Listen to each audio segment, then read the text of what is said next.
पण काल पंढरपूरमध्ये झालेल्या घटनेचा मी माझ्या सर्व ड्रायव्हर भावाकडून माझ्या परिवाराकडून खूप जाहीर निषेध करतो यांचा सगळ्यांचा. ह्यांना फाईनच मारायचा होता तर 2000 घ्यायची काय गरज होती. यांची दादागिरी चालली, या पोलिसांची दादागिरी चालली, यांची दादागिरी कुठं तर थांबली पाहिजे. आम्हाला एवढा पैसा एवढ्या महिन्यामध्ये एवढ्या दिवसामध्ये गोळा झाला पाहिजे. महाराष्ट्रात पैसे गोळा करायचं मशीन आहे. मित्र परिवार नमस्कार. तर एवढा व्हिडिओ बघून जावा. मला जास्त काही सांगायचं नाही, पण आपल्या महाराष्ट्रातले चोर पोलीसची दादागिरी त्यांना काय समजा नाही. जवळचा लांबचा काही घेणं देणं नाही त्यांना. एकतर पैसा नाही तर टोले, पैसा नाही दिला तर टोले द्यायचं. कोणला हे आपल्या महाराष्ट्रातल्या पोलिसांचं नियोजन आहे. तर मित्रांनो चला मुद्द्यावर येतो मी. आज खूप दिवस झालं आपल्या महाराष्ट्रातनं व्हिडिओ पडतात, पोलिस फाईन मारतात, दंड मारतात, पैसे घेऊन पण मारतात, शिवाय देतात, आया बहिणी शिवाय देतात. खूप व्हिडिओ ऐकतो बरं का मी, तुम्ही पण ऐकताय असं नाही की नाही म्हणून. तर मित्रांनो तो व्हिडिओ बघून घ्या. आपला पंढरपूरचा टेलरवाला ड्रायव्हर आपला भाऊ. तर आपल्या भावाला त्यांनी 2000 रुपयात सेटलमेंट केलं, 2000 दिले. भाऊ आपला तिथनं गाडी घेऊन पुढे गेला. पुढं काय 1-2 किलोमीटर गेला असेल किंवा 500 मीटर गेला असेल, तेवढ्यात पाठीमागनं त्याला लगेच सरकारी फाईन पडला. बरोबर. बरं जाऊ द्या, सरकारी फाईन पडला. मग ह्यांना फाईनच मारायचा होता, समजून घ्या. ह्यांना फाईनच मारायचा होता तर 2000 घ्यायची काय गरज होती. फाईनच मारायचा ना. आपला भाऊ गपचिप गेला असता ना, कारण आपला भाऊ म्हणला असता याला आपल्याकडून काहीतरी चुकलंय किंवा आपण नो एंट्रीत गेलोय किंवा काय त्याला माहीत नसेल काय. बरोबर. पण हे जे लांडगे आहेत हे चोर पोलीस आपण पहिलं लहानपणी खेळायचो होतं, चोर पोलीस साव कुठं काय बरं चिट्ट्या काढून खेळायचो. तसं खरोखर आज समजलंय, खरंच चोर आणि पोलीस ही जड आहेत आपल्याला. कारण आपलं कितीही खरं असलं तरी वर्ण ह्यांच्या शिवाय खायच्या यांचं काय. पण दादांना ह्यांची दादागिरी चालली, या पोलिसांची दादागिरी चालली, ह्यांची दादागिरी कुठं तर थांबली पाहिजे आणि थांबावा. महाराष्ट्र पोलिसांना माझं एवढंच सांगणे की दादांना मी पाठीमागनं खूप व्हिडिओ टाकतोय मी तुमच्यासाठी. तुम्ही चुकू नका, चुकलात तर सोडणार नाही. आम्ही कायद्याने व्हिडिओ टाकणार, कायद्याने कंप्लेंट पण करणार. आणि आज या गोष्टीचा निषेध पूर्ण महाराष्ट्राकडून होतोय, पूर्ण ड्रायव्हर भावाकडून होतोय. आणि त्यातले त्यात अधिवेशनातून सध्या पोलिसांचा जाहीर निषेध होतोय, समजून घ्या. पण त्या आमदारांनी जाऊ द्या, ते ट्रकवाला पंढरपूर काय ते पंढरपूर तालुक्यातला सोलापूर जिल्ह्यातला आहे. बरोबर. त्यांनी आमदारांनी पण त्यांचा जाहीर निषेध केला, सगळं ओके केले. पण आमदार साहेब तुम्ही केलं ते चांगलं केलं. मला एकच सांगायचंय, हा फाईन मारायला कोण लावतो तुम्ही बघा. आता तुम्ही कोणत्या पक्षाचे आमदार ती मला माहित नाही सर, की त्या गोष्टीत मी सॉरी बोलतो. पण आज जे फाईन मारायला लावायलेत हे आपलं भाजप सरकार, समजून घ्या.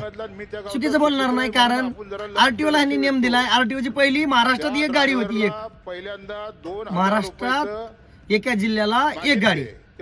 बरोबर आहे ना. माझ्याकडून चुकीचा सवाल गेला तरी समजून घ्या.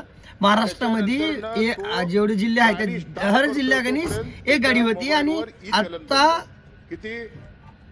चौफेर 5 रस्ते जर जिल्ह्याला येणारे असले बाहेरच्या जिल्ह्यातून, तर या 5 रस्त्यावर 5 गाड्या आहेत, समजून घ्या. 5 रस्त्यावर 5 गाड्या तुमच्या गावचं आहे. आणि तर 5 गाड्याला टार्गेट आहे की 15-20 लाख 30 लाख तुम्ही एका गाडीनं आम्हाला महिन्याला ऑनलाईन फाईन मध्ये जमा करायचे म्हणजे करायचे. काय लाडक्या बहिणीला पैसे द्यायचे म्हणायचं, हे करायचं. आणि लाडक्या बहिणीला पैसे द्यायचे 1500, पण लाडक्या भावाकडून किती वसूल करायचे हे तुम्हाला जमतंय, खरंच जमतंय तुम्हाला, खरंच. पण नाही, तुमचा 100% सांगतो मी, सरकारचा सध्या जाहीर निषेध करतो. का करतो? चुकून सध्या बोलणार नाही, चुकीचं बोलणार नाही, कायद्याच्या आतमध्ये राहणार, कायद्याच्या बाहेर जाणार नाहीत.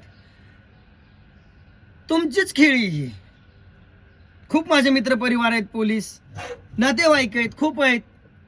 काही गोष्टी जे आम्ही क्लासमेट आहेत माझे, आम्ही एका जागेवर बसलो 100% चर्चा करतो ह्या गोष्टीवर. की पण हे तुमचा निर्णय आहे की आम्हाला एवढा पैसा एवढ्या महिन्यामध्ये एवढ्या दिवसामध्ये गोळा झाला पाहिजे. महिना संपायला एवढे पैसे झालेच पाहिजेत. पण इकडे गरीबाची मारा, श्रीमंताची मारा, तसलं काय घेणं देणं नाही तुम्हाला. श्रीमंत हा तुमचाच माणूस आहे, गरीब हा शेतकरी, या ड्रायव्हर मालक. मग तुम्हाला काय करायचंय, फक्त मतदान घ्यायचं, मतदान घेऊन त्यांनाच लुटायचं. मित्रांनो समजून घ्या मी काय बोलतोय ते, ह्याच्यातून तुम्हाला 100% समजणार. पैसे गोळा करणारे बी हेच आहेत, लाडक्या बहिणीला पगार द्यायचा म्हणणारे बी हेच आहेत, आपल्या ड्रायव्हर भावाला मारणारे बी हेच आहेत, गुंडागिरी करणारे बी हेच आहेत. पण आपल्याला नुसते दाखवून द्यायचंय की आम्ही काय करू शकतो, आम्ही झाकू बी शकतो, उघडू बी शकतो, मारू बी शकतो, जिरवू बी शकतो. पण नाही मित्रांनो, हे कुठेतरी थांबलं पाहिजे.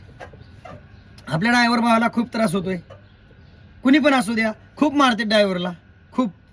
ते समजून घ्यायला पाहिजे यांनी कुठंतरी. आणि काल पंढरपूरमध्ये झालेल्या घटनेला आमदार साहेबांनी सपोर्ट दिला. पण आमदार साहेब, माझी विनंती तुमच्याकडं की आपल्याच मुख्यमंत्री साहेबांनी सांगा, बाहेर राज्यामध्ये आम्ही जातो, आम्हाला माहिती आहे कधी जर गाडी ओव्हरलोड आली 100, 200, 500 किलो तर किती दंड आहे, आणि आपल्या महाराष्ट्रात किती दंड आहे. आपल्या महाराष्ट्रात पैसे गोळा करायचं मशीन आहे.